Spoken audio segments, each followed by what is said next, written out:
All right, well, this is Alan Paul Weaver III, and I'm here at ComicCon with my friend Demetrius. What's up? He is the creator and artist and writer for the Lions 12 series, just phenomenal comics. Demetrius, how did you get involved? Where'd the inspiration come from? It's all God, I'm just the vessel, he's a true artist. I've always wanted to do comics ever since I was a little kid, and, I had a slew of characters. But, you're young, and it just didn't quite jump off. Lord just put this idea in my head for Lions 12 not too long ago, about like 3 years ago.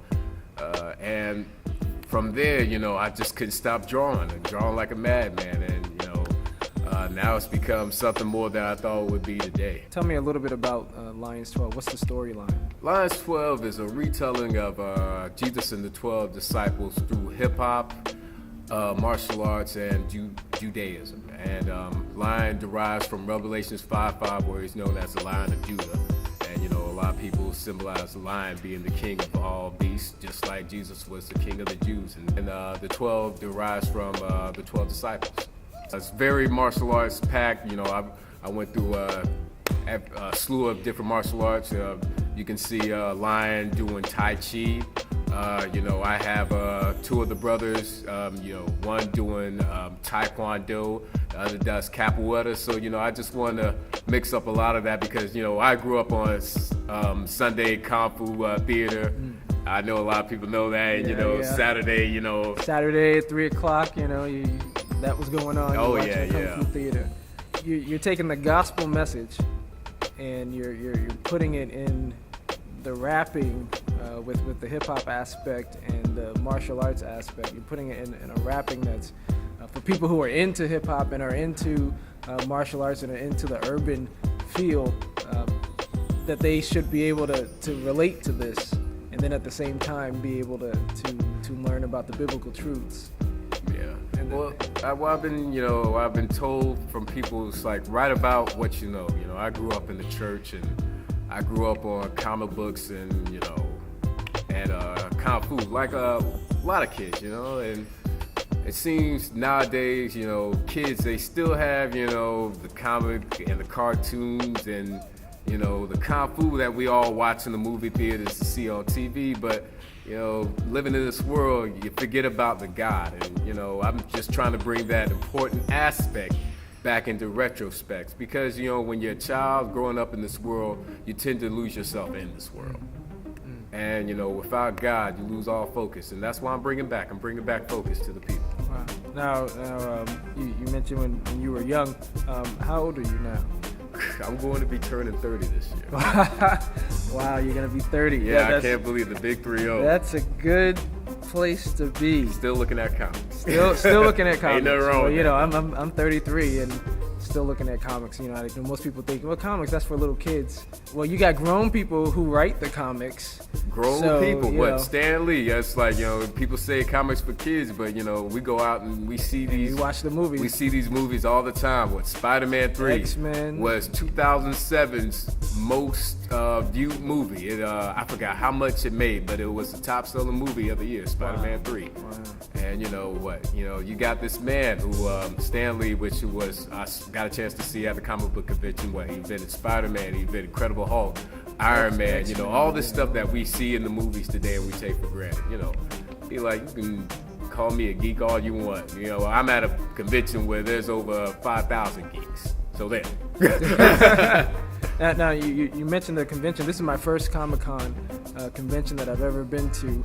And, I grew up on comics too as well. And it's just amazing to actually see how much people identify with their favorite comic book characters, cartoon characters. I mean, people are here dressed up as these characters. I mean, some of them look better than the actual character.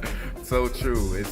I found it pretty amazing. It just brings a warm, joyful feeling to my heart because, living out in this world, you see people every day and, everybody tries to put on this facade, looking suave, looking cool, dressing up, going to work, and you don't think that they got a little child into them because it's like money, money, money. That's all you see, and you know, you think people forget about fantasy, and it's good to see that people still cherish the little things like that. That, you know, you can see a 40-year-old Hispanic guy reading a Captain American comic book next to a 5-year-old black kid, you know, who's into a Power Man. You know, it's universal. That's why I love this. I think being able to keep that aspect of mystery and the dreams, being able to dream and to have that inspiration and creativity, it definitely helps in a world where you may be in situations that things are tough. You know, I tell you, it just brings my hope back into humanity, that we're not totally lost, that, you know, that there's hope for us, that there's hope for people in the United States, because the way things looking now, it seems hopeless. But when you go to something like this and you can see people of different cultures and different ages come together over one thing, you know, it just reinstills faith. As much as I enjoy it and participate in it myself, not the actual getting dressed up. Although when yeah, I was, you won't catch me in tights. Yeah, although in college I did do a couple of superhero films in my video production class. In tights? In tights. I had a Oh, suit. I had a man. suit made Shameless. and everything with a cape and a mask, and we were running around on campus You are shooting a this brave video. man. And you know, people were laughing at first, but after they saw it, they were like, you know what, that was actually pretty good. So that's a whole nother topic. We strike that from the record. Now, where are you from? I'm from Fort Lauderdale, Florida, Sunshine State, FTL, baby. All right, and you're all the way up here in New York. You and we met back at the Holy Hip Hop Awards. Yeah, that was my down in first Atlanta. showing of it. Right, and that was the first time that you had it. And I knew once I saw it, I saw the cover, and I said, wow. Because the art was just I'm glad one of us tremendous. did, because, you know, it's like I saw the first cover, it was something I threw together real quick, and I wasn't even going to show it there, but, you know, my mom loved it so much. It's like, oh, you got to show it there to the people and blah, blah, blah.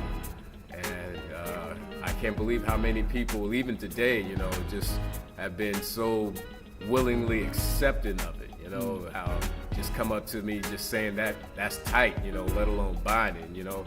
To God be the glory, you know. I changed the cover, and it's just been uptown from there.